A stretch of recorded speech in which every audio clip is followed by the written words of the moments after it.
The next King of Scotland. Yeah, am I right here, Nathaniel? Is it you? Are you that guy? I am that guy. No, don't know, that's what they're calling me. Yeah. If I can live up to it, then that'll be great. This, like, we've just done the press conference today. We've just done a joint interview with you and Josh Taylor. There's a feeling of kind of passing of the torch. You know, he's had to retire. And even I remember at the last press conference with all the guys at the top, and I said the next one is going to be here somewhere. And it was going to be you or Lee McGregor, and you come through that fight. So it's kind of feeling like it's you. Yeah, well, like I says, that's what they're saying. I'm sure I'll try my best to live up to it as I do every fight, and we'll see what happens. Take me back to that Lee McGregor fight then. That was a career best win. It turned into quite an emotional night because I feel like it all came back to you, everything that you'd been through, how long you'd been out and operations and whatnot. You took a lot into that fight with you. Definitely, that was like a performance that I knew I always had and I was always capable of, and I've put on performances like that before, nothing as devastating obviously, and it was just like that was my time to shine. I had so many points to prove coming back. I just thought people are going to think that I'm done, people are going to think I'm, not that I care what people think, but just the thoughts, the general consensus was this might be, you know, a step too far, too soon with everything that happened to me, and it wasn't. It was you know, perfect timing. So, and I knew that, and I've got a chance to show it. It felt like a relief at the end.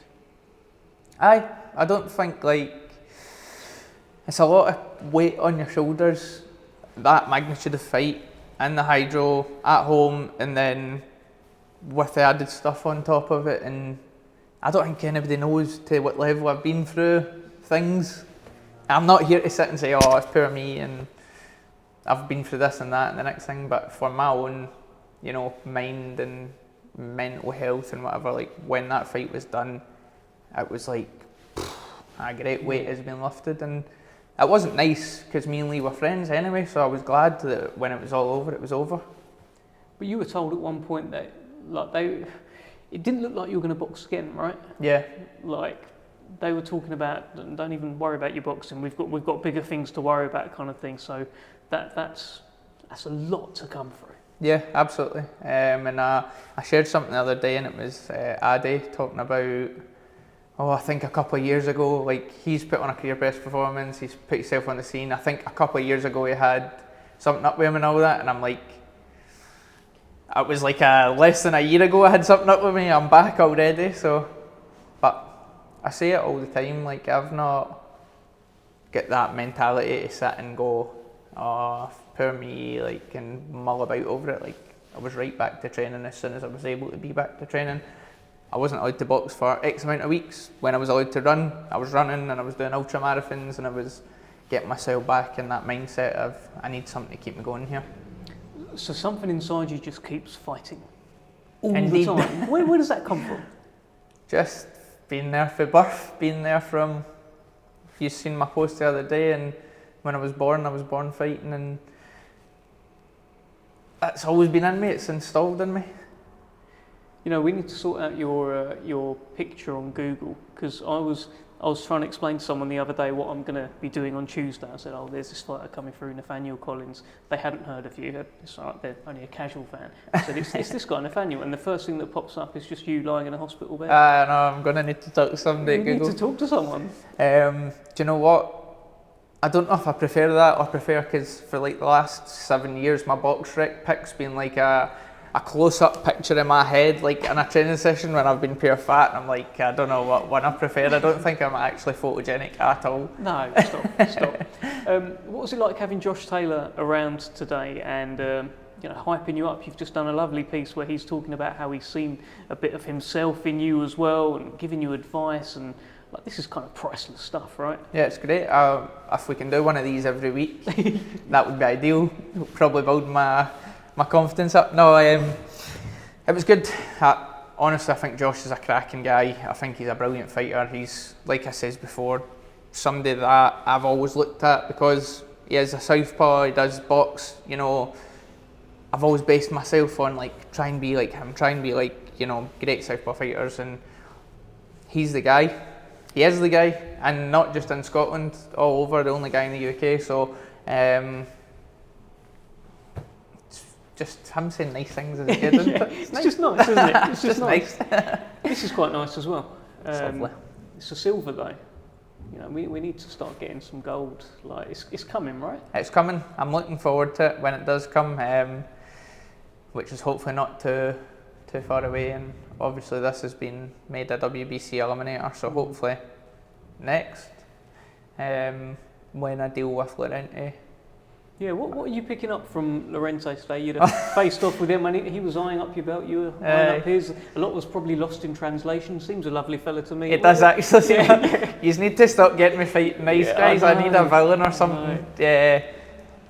I don't know, what can I say? I was trying to give him a bit of something. I looked over at him and he was like, so I was like, what can I say to this guy? You know what? Same as the Lee fight. I don't need to badmouth anybody, talk like. Our achievements speak for themselves when we come together. The fight will speak for itself. Same as me and Lee, like we both have got great achievements, great accolades. People can see that we don't need to chat kind of nonsense to each other to sell a fight because we're both great fighters. This is the same as me and Lorente. If you know boxing, you know there's probably bigger names out there that people would have been more attracted to, but at the end of the day, this guy's the real deal. He's a European champion. He's had 3 defences. Like I says up in the press conference, that you don't just do that. Mm-hmm. Yeah, it's a proper fight. Let's talk a little bit about the what could be beyond this, because it is a WBC eliminator, and there is Bruce Carrington there. There is Stephen Fulton there. But there's also over here, there's Nick Ball, Yep. You know, WBA champion. There's so much going on in your division right now. What are you seeing when you look at the landscape? The division's red hot. It's like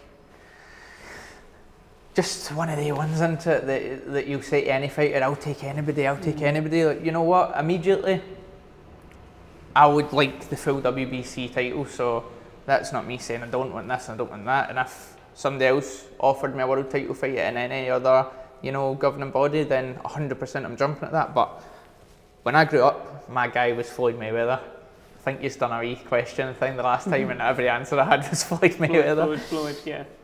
He was the WBC guy that was always green belts, so it was like, that's my dream belt. Mm-hmm. That belt got me hyped up already, but you know, if I can get the full version, like that's what I'm here for, you know. But you'd say yes to all these fights now. You want them. I'd jump at them. But there's a difference between just accepting a fight and accepting a fight genuinely believing that you can beat Stephen Fulton, you can beat all of these guys. You have genuine belief that you can beat anyone. Genuine belief. You know, 3 or 4 years ago, me and Nick Ball were meant to fight for a British title. It never happened. We actually had a bit of back and forth. Then something else happened, we had a bit of back and forth. Then when I came back, there was like, not an offer, but a kind of like vague rumour flying about that, okay, I might get a wee crack, he needs an opponent for the defence. It never came through, and that's fine, but that's somebody I've always been linked to, and there's a Scotland and England v each other thing there. That's a big fight, that's a massive fight, and a fight I'm super confident of winning. The Nick Ball fight? Yeah. You've got, as you say, there's a bit of a story. Do you like him? Have you met him? Have you been around him at all? I've not met him. We fought on the same show once. I fought Zach Miller, he fought Dogbo. Anything backstage, any little... Nah, not really. Just the usual, give each other looks and whatever, but there's nothing majorly. I don't think he liked that I was calling his name back then. Probably won't like that I'm calling his name now, but that's the nature of the sport, and I don't care what he likes. So,